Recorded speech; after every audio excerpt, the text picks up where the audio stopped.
कोई कहे वो गया हम अनाथ हो गए, ना ना। जब तक काशी में विश्वनाथ बैठा है तब तक पूरी भारत की भूमि पर कोई अनाथ नहीं हो सकता। भारत की भूमि पर कोई अनाथ नहीं हो सकता जब तक काशी में जम के बोलो जरा, काशी में विश्वनाथ है तब तक कोई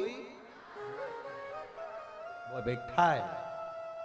मेरा डमरूधारी, मेरा त्रिकालदर्शी, मेरा कैलाशी, मेरा विनाशी, मेरा शिव, वो बैठा है।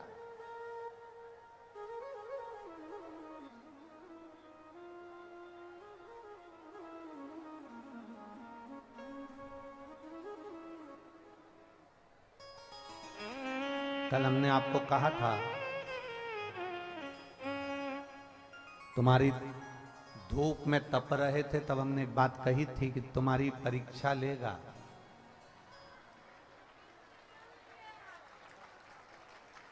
परीक्षा लेगा। और आप लोगों ने जो कथा प्रयागराज की भूमि पर सुनी है ना, त्रिवेणी संगम पर, वो भी शिव जी की 2 दिवसीय शिव चर्चा, तो हमने कहा था उसको ईर्ष्या हो रही है। और हमने कल कहा था कि बरस सकता है। अब हमको क्या मालूम था कि इतनी जल्दी सुन भी लेगा। इतना अंदाजा थोड़ी ना था महाराज जी, ये इतनी जल्दी सुन लेता है। और 4 बजे कहा, 3:31 से चालू हो।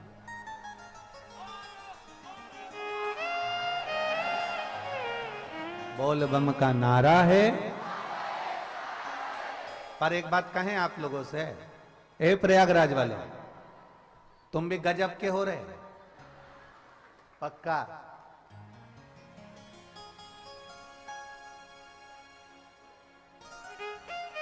हमने एक बार पहले सुना था, हमने अपनी जिंदगी में कभी देखा तो नहीं, पर ऐसा सुना था कि जो पियक्कड़ होता है ना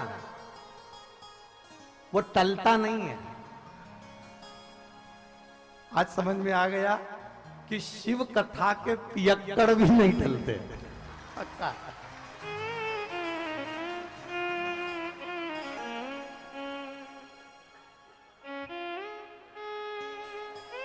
प्रशासन के अधिकारी कह रहे थे कि आज बहुत पानी गिरा है, अब गुरुजी नहीं आएंगे हो, तो इन सब से कह दिया जाए कि ये सब अपने घर जाए।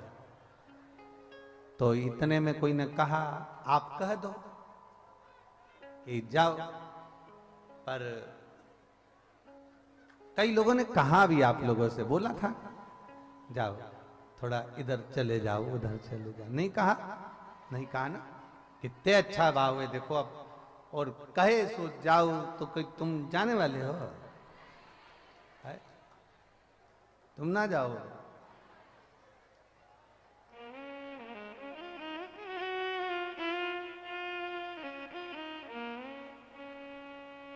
इंद्रदेव को भी समझ में आ गई है फालतू टैंकर ढोलने से कोई मतलब नहीं। काहे टैंकर ढोलो? कोई इंद्रदेव को भी समझ में आ गई कि अपना भैया काहे को अपना पानी बिगाड़ो। गंगा जी के घाट पर बैठे हैं, इनको कोई फर्क नहीं पड़ने वाला है, ये ऑलरेडी गीले हैं, ऊपर से और गीला करके क्या करना अपने को। तो उन्होंने तुरंत वरुण देव, गरुण देव सबको आमंत्रित कर कह दिया आप थोड़ा शांति बरत लो। ये बड़े बहुत ऊंचे क्वालिटी के पियक्कड़ है, ये नहीं टलेंगे। और बस हम तो इतना सा कहेंगे आपसे, आप जैसे प्रयागराज की भूमि पर इतना पानी गिरने के बाद भी किसी के कहने से आप टले नहीं हो, उसी तरह आपके घर के नजदीक में, आपके घर के पास में जो शिवालय हो, वहां 1 लोटा जल रोज चढ़ाओ, भगवान भी तुम्हारे दरवाजे पर कभी टलेगा नहीं, तुम्हारे दरवाजे पर आएगा, खड़ा रहे। ओए तुम्हारे दरवाजे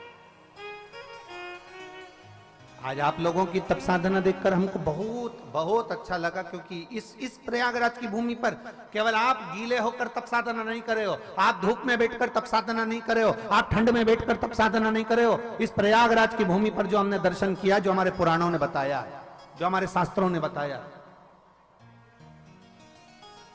वो जुआरी ने शिव जी के मंदिर में एक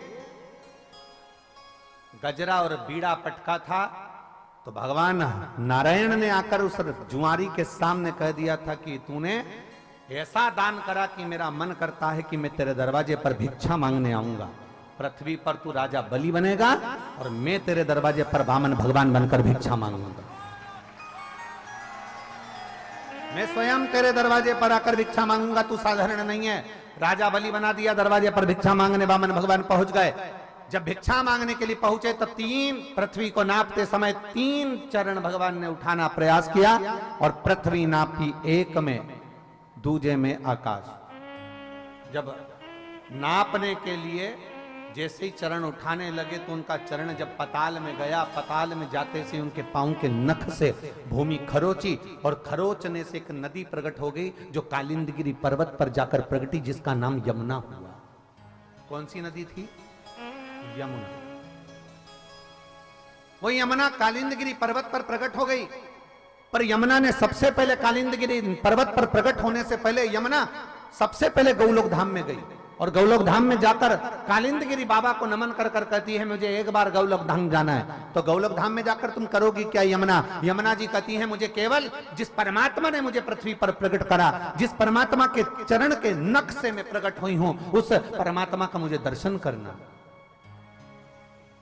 यमुना गौलोक धाम? हाँ प्रभु, गौलोक धाम। यमुना जी सीधे गोलोक धाम पर गई, तो गोलोक धाम पर जाकर यमुना जी क्या देखती हैं कि मां भगवान कृष्ण राधा जी के संग में विराजमान है।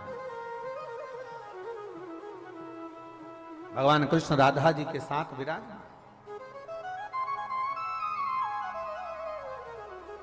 और राधा जी के साथ भगवान कृष्ण विराजमान थे, बड़े आनंद में झूला झूल रहे थे। यमुना जी ने जाकर जो नारायण का दर्शन करा, भगवान हरि विठल का दर्शन करा, भगवान पांडुरंगा का दर्शन करा, भगवान कृष्ण का दर्शन करा, भगवान विष्णु का दर्शन करा, जो दर्शन किया तो उसी समय पर यमुना जी के हृदय में आ गया, जैसे राधा भगवान कृष्ण के पास में बैठी है, मुझे भी उस नारायण के करीब में बैठना है और मुझे भी इनकी पटरानी बनना है। मैं भी पटरानी बनूं, पर पटरानी बनने के लिए कोई सहजता नहीं है, कोई साधारणता नहीं है। शिव महापुराण की कथा कहती है भगवान के करीब में जाने के लिए दुनिया तरसती है, पर भगवान अपने करीब में उसी को बुलाता है जिसको उसे दूसरी बार जन्म नहीं देना होता, अपना बना लेना होता। दुनिया तरसती है। आप जैसे कथा में आए हो ना, ऐसे ढेर, ना जाने कितने लोग विचार करते होंगे हम प्रयागराज की कथा होगी ना, हम जाएंगे, हम पक्का जाएंगे। मालूम पड़ा निकलने वाले थे, बुखार आ गया।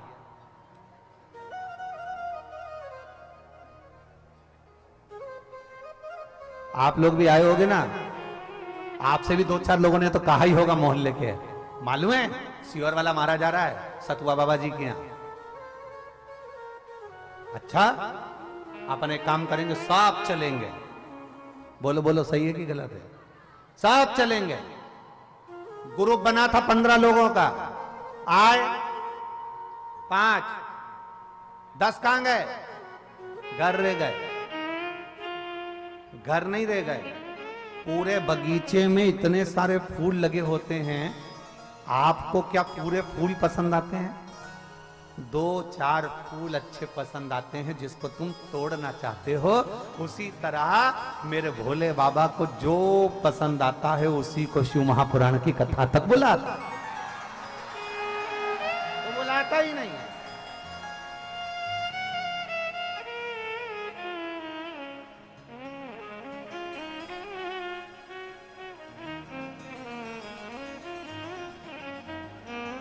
मेरा शंभू बुलाता ही नहीं, बुलाएगा उसी को जो उसको पसंद आए।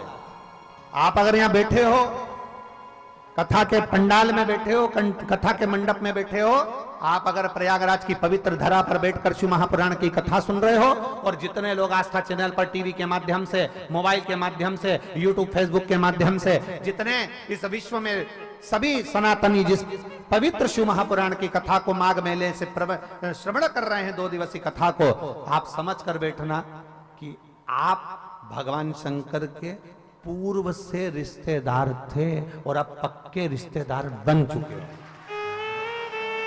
अब पक्के रिश्तेदार। इसलिए सारी समस्या का हल, और वो एक लोटा दे।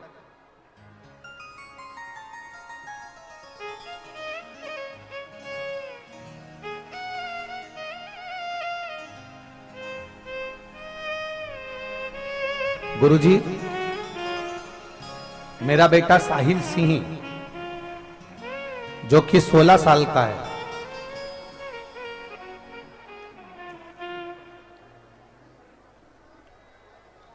ये पत्र लिखा है जया सिंह गाजीपुर।